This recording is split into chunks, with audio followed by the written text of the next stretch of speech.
A chilly wind swept through the streets of Charlotte as a small diner bustled with late-night customers.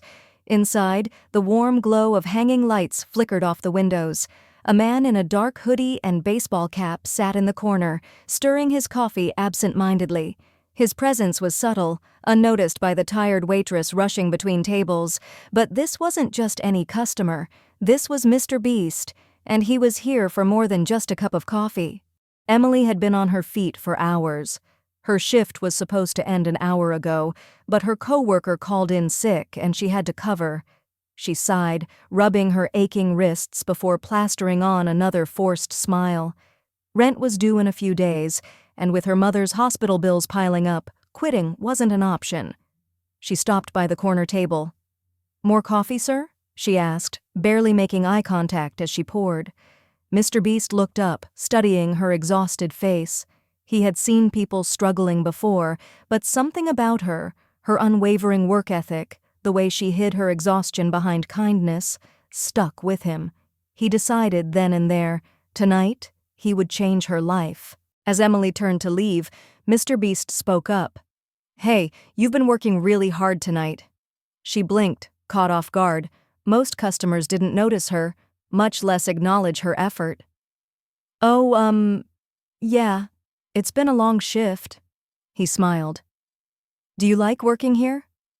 Emily hesitated before answering. "It's not about liking it, it's about needing it." That answer struck him. He could hear the weight behind her words. MrBeast leaned forward. "If you could do anything else, what would it be?" Emily let out a short, tired laugh. "Honestly, I'd go back to school.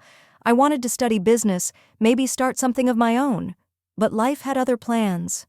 She forced a small smile. "My mom's been sick, so this job pays the bills."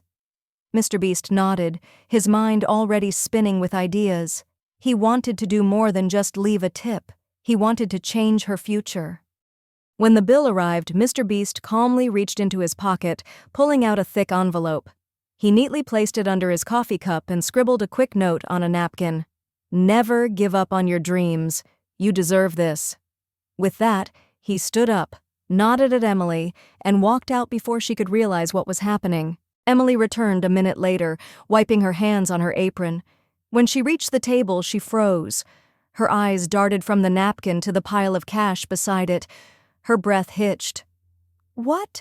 Her coworkers gathered around. "Is that real?" one of them whispered. Emily picked up the note, her hands shaking. Her vision blurred as tears welled in her eyes. "It's real," she whispered, voice cracking. Customers around the diner turned their heads, murmuring. The realization spread like wildfire. MrBeast had just been there. Still in shock, Emily stepped outside, clutching her phone. She needed to call someone. Anyone. Her mother picked up. "Emily, are you okay?" Emily took a shaky breath. "Mom, you won't believe what just happened." Her mother hesitated. "Oh, honey, I have news too. The hospital called earlier. Someone anonymously covered my remaining medical bills."